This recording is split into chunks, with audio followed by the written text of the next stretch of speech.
E aí, pessoal, na aula de hoje a gente vai falar sobre orientação a objetos. Em que consiste esse conceito? Orientação a objetos é um paradigma para desenvolvimento de sistemas que busca representar os elementos do mundo que a gente está modelando, com o qual a gente está trabalhando, como se fosse objetos. Então, tudo que a gente vai representar no sistema, a gente representa na forma de um objeto, classes e objetos.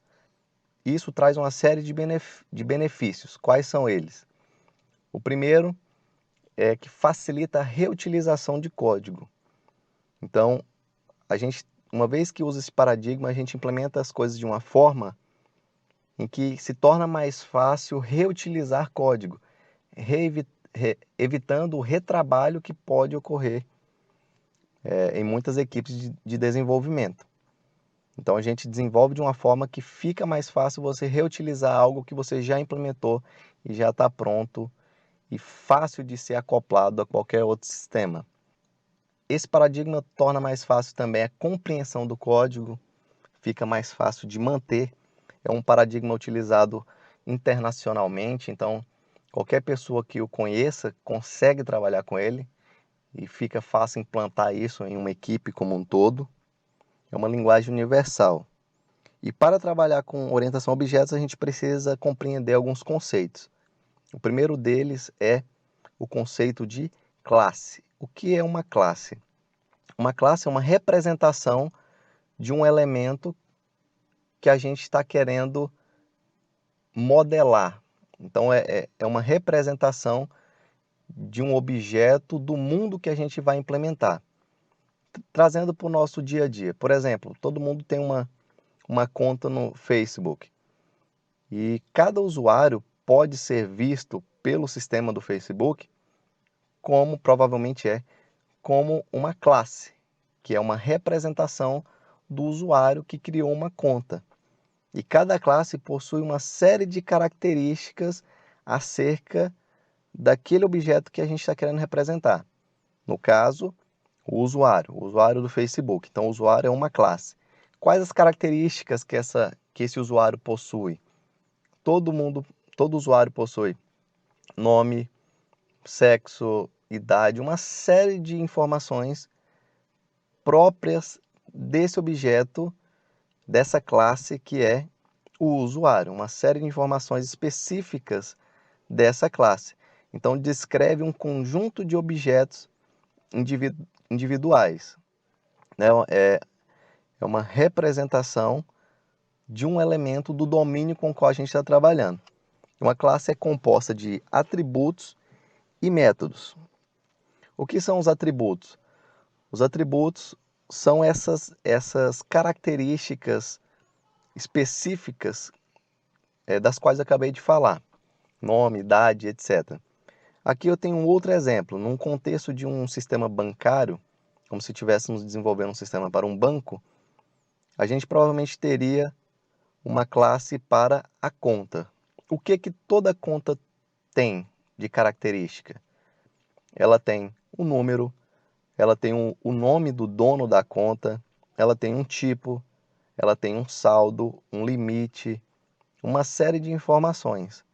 Então, essas informações acerca da classe são chamadas de atributos. Métodos. Os métodos dizem respeito àquilo que a classe pode fazer.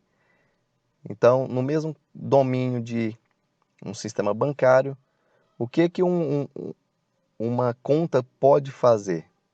Quais são as funções que ela pode executar? A gente tem aqui alguns exemplos. Sacar uma quantia X, depositar uma quantia, imprimir o nome do dono da conta, informar o saldo, tirar o extrato.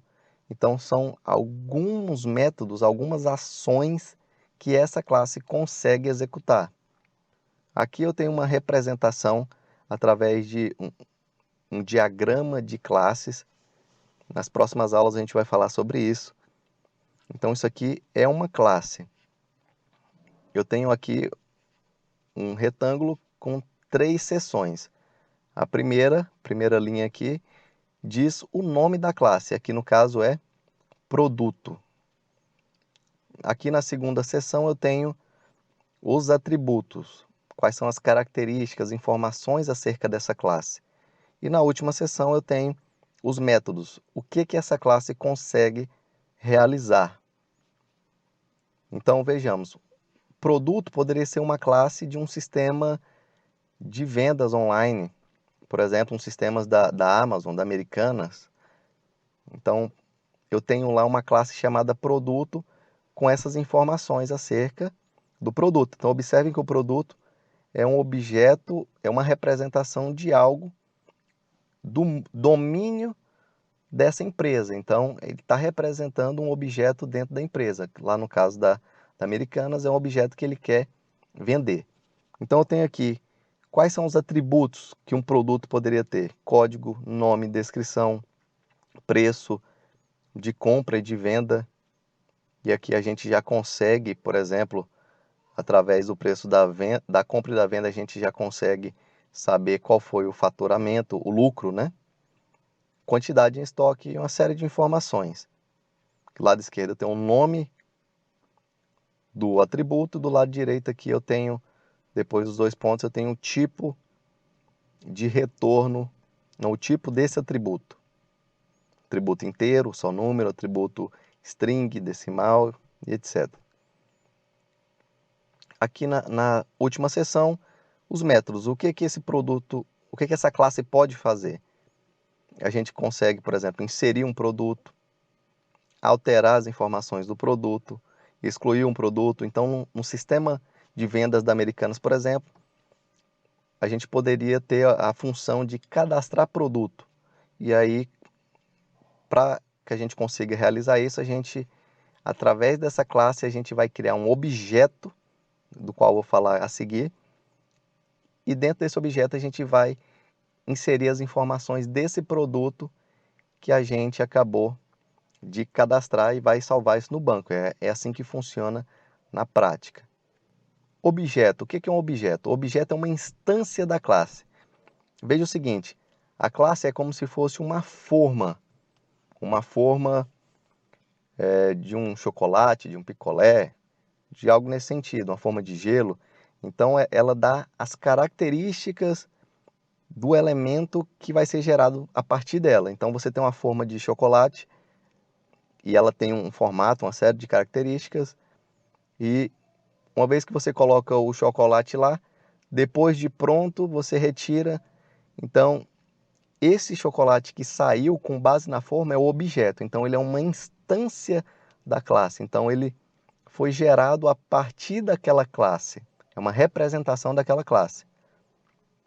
Outro exemplo, no caso lá do Facebook, eu teria a classe usuário, mas um objeto poderia ser o João. O João uma implementação daquela classe. Então, João, 30 anos de idade, sexo masculino, não sei o que mais. Então, isso é um objeto, é uma instância da classe. Representa uma entidade do mundo real que possui uma identidade. Informação importante aqui, cada objeto possui seus próprios valores para cada atributo. E o objeto pode representar, o objeto é a classe, entidades concretas ou abstratas. Concretas, carro, produto, a gente falou sobre alguns aqui. E abstratas também, por exemplo, num jogo, se a gente vai implementar um jogo, a gente tem lá a figura dos inimigos, dos personagens, das entidades. Então, inimigo pode ser uma classe também, com suas características. O inimigo tem o nome, o tipo, quantidade de vida, poder, ser um não sei o que mais. Então, essas são características dessa classe abstrata que é inimigos, por exemplo. Aqui um outro exemplo. Eu tenho aqui a classe é isso aqui, ó, número, cliente, saldo e limite. São alguns atributos da classe. Mas nesses três quadrados eu tenho a representação dos objetos, que são a instanciação daquela classe. Então, por exemplo, primeiro objeto, número da conta. Conta número tal é do cliente João, saldo tal, limite tal. Um outro objeto que foi gerado com base na classe conta. O número é diferente, veja que é um outro valor cliente. Então, são informações acerca de um objeto específico que foi gerado com base na classe. Um outro exemplo para facilitar a compreensão. Eu tenho a classe aqui funcionário, com 3 atributos, nome, data de nascimento e salário, e 2 métodos, informar salário e calcular idade. Então, vejam que a classe ela é só o esqueleto, é só a forma do que vai ser gerado. E aqui eu tenho 2 objetos, 2 instâncias da classe. Helena Reis, nasceu dia tal, salário tal, e aqui o Mário com suas informações também. E os métodos, né? Os métodos são as ações que essa classe consegue executar. Um outro exemplo é isso aqui, ó. Eu tenho aqui um diagrama que representa a classe cachorro. E o cachorro ele possui alguns atributos, tamanho e raça. Tamanho do tipo inteiro, né, que é um número sem casa decimal inteiro, então qual é o tamanho desse cachorro? E raça, string, que é um conjunto de caracteres alfanuméricos. Pode ter texto, número, caractere especial e etc. E, por fim, as ações, os métodos que essa classe consegue executar. Aqui no caso, latir. E poderia ter uma série de outras coisas. Isso aqui é uma abstração para facilitar a nossa compreensão. Entendidos os conceitos de classe e objeto, a gente precisa entender agora o conceito de herança. Em alguns casos, se faz necessário, acontece de repetir informações. Então, a gente tem classes com informações iguais. Então, nessas situações, muitas vezes dá para utilizar o conceito de herança e reutilizar propriedades, características, os atributos e os métodos. Então, por exemplo, eu tenho aqui uma chamada de superclasse funcionário, com nome, data de nascimento, salário e 2 métodos. E com base nessa classe, eu tenho 2 subclasses. Isso aqui é um diagrama de classe, como eu falei, e o que representa esse relacionamento de herança é essa seta fechada, como vocês conseguem observar aqui. A seta fechada, ela fica encostada na superclasse. Então, gerente e programador são 2 espécies de funcionário, são 2 subclasses da superclasse funcionário. O que quer dizer isso aqui, pessoal? Então, gerente foi gerado com base em funcionário. E o que a herança diz para mim? Que as características que funcionário possui vão ser herdadas pelo gerente. É o que o nome já diz, herança. Então, a subclasse ela herda as características da superclasse. Falando de novo, a subclasse herda as características da superclasse. E para que eu preciso definir esse relacionamento? Para evitar reescrever atributos em classes distintas. Então, se gerente e programador também possui nome, data de nascimento e salário, esses atributos que são comuns aos dois, eu coloco na superclasse.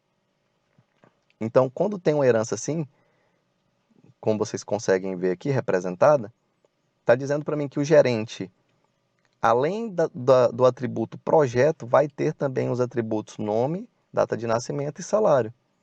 E programador, além do atributo linguagem, que diz qual a linguagem com a qual ele trabalha, ele vai ter também os atributos nome, data de nascimento e salário. E para que isso?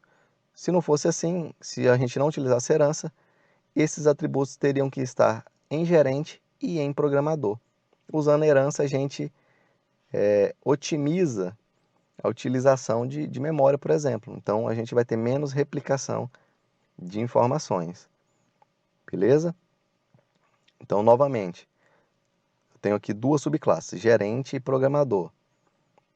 E elas herdam os atributos e os métodos do funcionário. Então, o gerente faz tudo que o funcionário pode fazer, mais as coisas específicas do gerente. E os atributos específicos e as ações específicas. O programador possui os atributos e os métodos de funcionário e também os atributos e os métodos específicos do programador. Essa é uma herança dentro do mundo de orientação a objetos. Uma classe pode ser definida genericamente e depois refinada através de subclasses.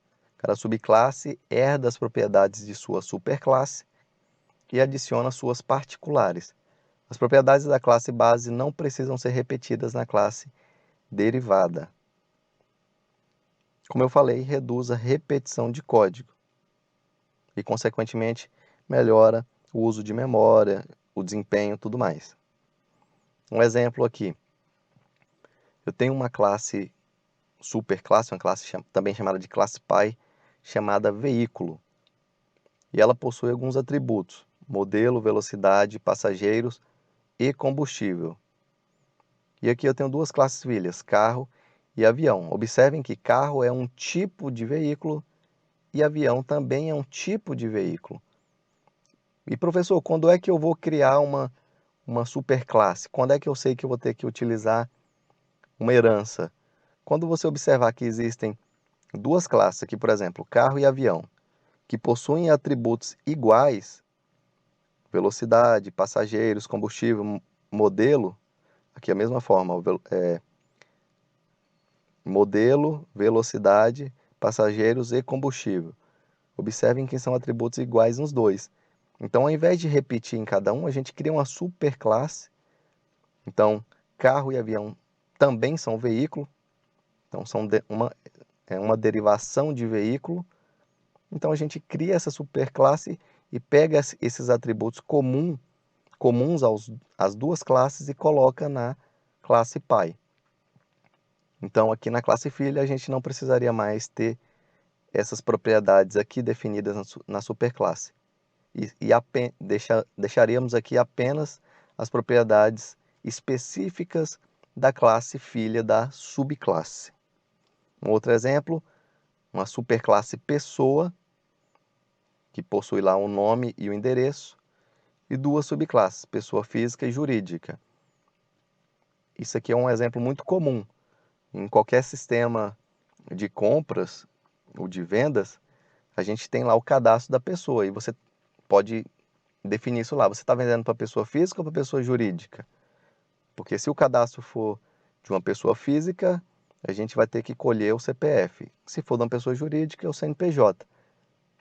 Então lá, quando a pessoa estiver preenchendo o formulário, ela vai definir isso e quando for cadastrar, programaticamente a gente vai gerar um objeto, instanciar um objeto ou da classe pessoa física ou da pessoa jurídica, dependendo do que foi informado. E vai salvar isso no banco de dados. Outro conceito, polimorfismo. Como o nome já diz, polimorfismo diz respeito a aquelas situações onde se há várias formas de se realizar uma mesma coisa, uma mesma ação. Uma mesma operação ela pode se comportar de modo diferente em classes distintas. Existem aqui dois cenários de aplicação do polimorfismo. O primeiro é de sobreposição. O que é a sobreposição dentro do polimorfismo? Eu tenho aqui uma superclasse empregado e três subclasses. Vejam aqui o relacionamento de herança, a seta fechada na superclasse. Uma das subclasses é assalariado, depois eu tenho comissionado e horista. Então, novamente, as propriedades que estão aqui são herdadas por essas subclasses também, bem como este método aqui. E assalariado tem aqui um atributo salário, que é só dele. Comissionado tem outras informações. E onde está a sobreposição? Vejam que as quatro classes possuem o método vencimento. Então, é a forma de obter qual é o valor que esse empregado recebe, quanto que esse empregado ganha. Então eu tenho um método lá, uma ação, que vai dizer para mim o quanto que ele ganha. E onde é que está a sobreposição? Justamente aqui, nesse contexto, onde cada classe vai implementar a forma de obter o vencimento do empregado de forma diferente. Então eu tenho aqui uma forma de, através da classe empregado, obter o vencimento deste funcionário, através desse método, vencimento, da classe empregado. Mas aqui em assalariado, eu também, através da classe assalariado, eu também consigo obter o vencimento do empregado. Então, este método está sobrepondo o método que está lá na superclasse.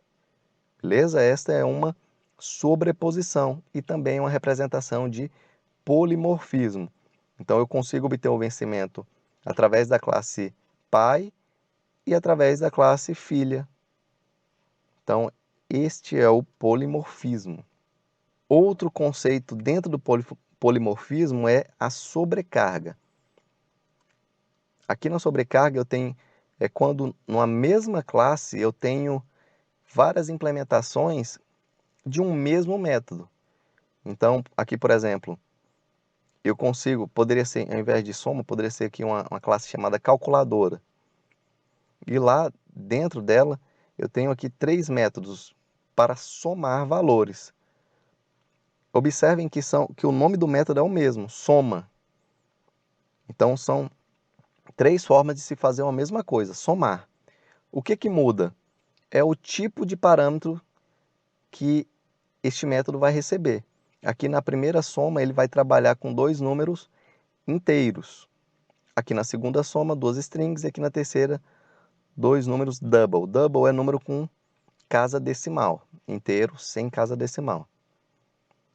Então são 3 formas de se realizar a mesma coisa, a mesma operação. Este é um polimorfismo do tipo sobrecarga. Então, dentro da mesma classe, eu consigo executar a mesma operação de 3 formas diferentes. Na sobreposição, observem que há o conceito de herança relacionado. Então, a subclasse ela reimplementa o que está lá na superclasse. Ela sobrepõe um método na superclasse. E a sobrecarga são formas de se fazer a mesma coisa dentro da mesma classe. Não há herança aqui. Um exemplo aqui de polimorfismo também.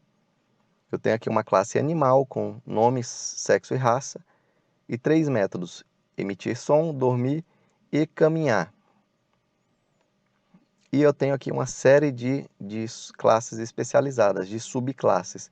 E observem que em cada subclasse, ela possui uma forma própria de emitir o seu som.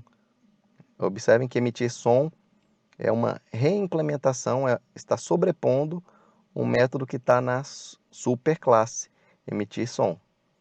Então o tigre ele emite um som de uma forma diferente, o lobo de uma forma diferente, o gato. Então eles estão fazendo a mesma coisa que emitir um som, só que eles geram resultados diferentes, fazem de uma forma específica. Este é o polimorfismo. Para finalizar, o conceito de abstração e encapsulamento. Abstração.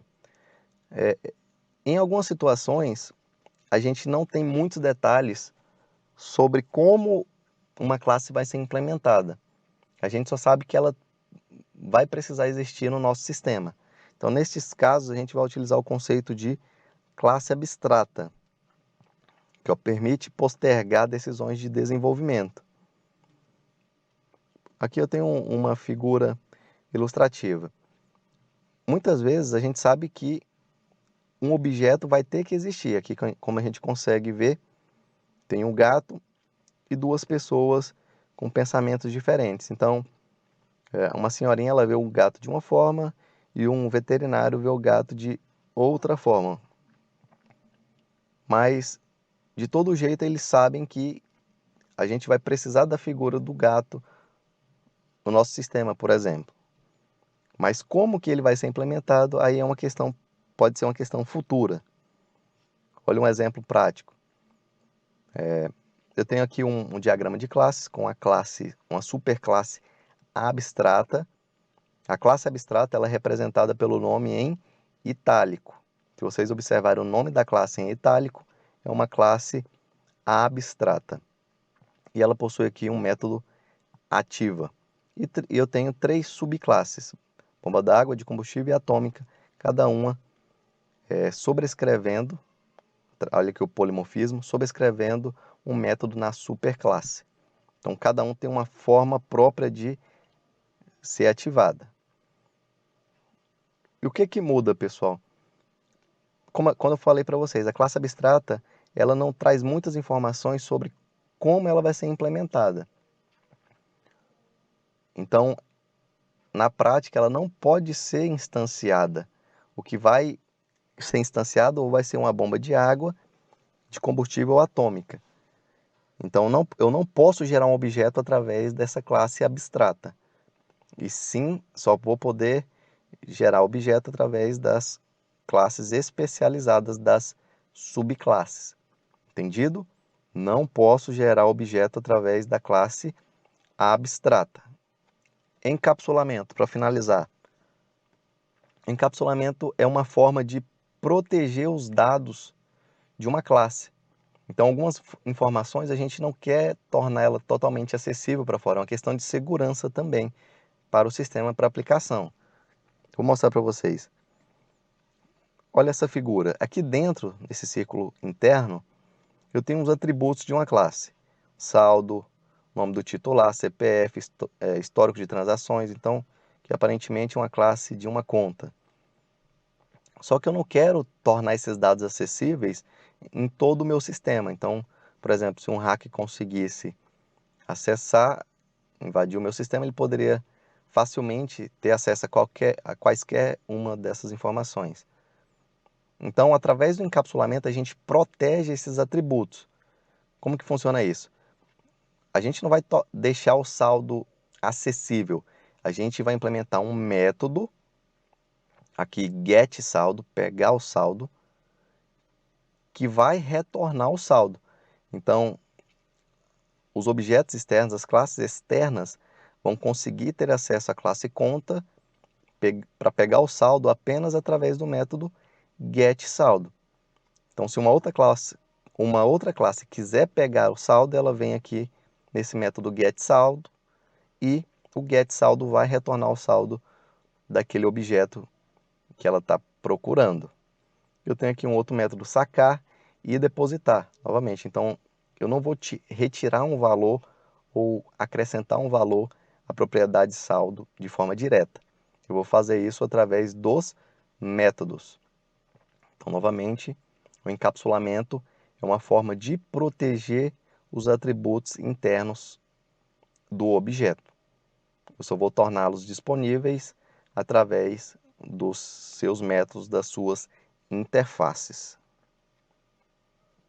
Aqui um exemplo, eu tenho uma conta, tem um tipo, o tipo do cliente, a data de abertura, o saldo e os métodos sacar e depositar e calcular valor da tarifa de manutenção. E uma conta poupança e conta de investimento, que são duas subclasses, que possuem um método sobrepondo o método lá na superclasse. Então observem que para que eu consiga retirar um valor do saldo, eu vou usar o método sacar.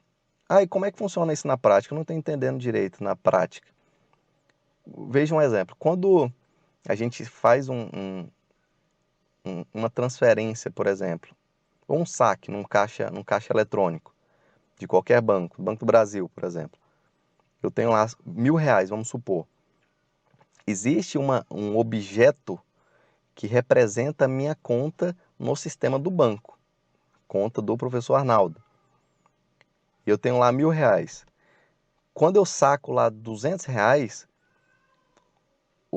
o sistema não vai, de forma programática, ele não vai lá na propriedade de saldo e vai colocar saldo menos 200. ele vai usar o método sacar para fazer isso. Então, o método sacar está encapsulando essa propriedade saldo. Então, não vou conseguir acessar saldo diretamente. Ele vai lá, vai chamar o método sacar e vai decrementar o valor que eu saquei. E aí eu vou ter um novo saldo. Então é isso aí. Qualquer dúvida, vocês podem fazer o comentário aí no próprio vídeo, aqui no YouTube, ou através de e-mail. Fiquem à vontade para postar suas dúvidas. Valeu, até a próxima.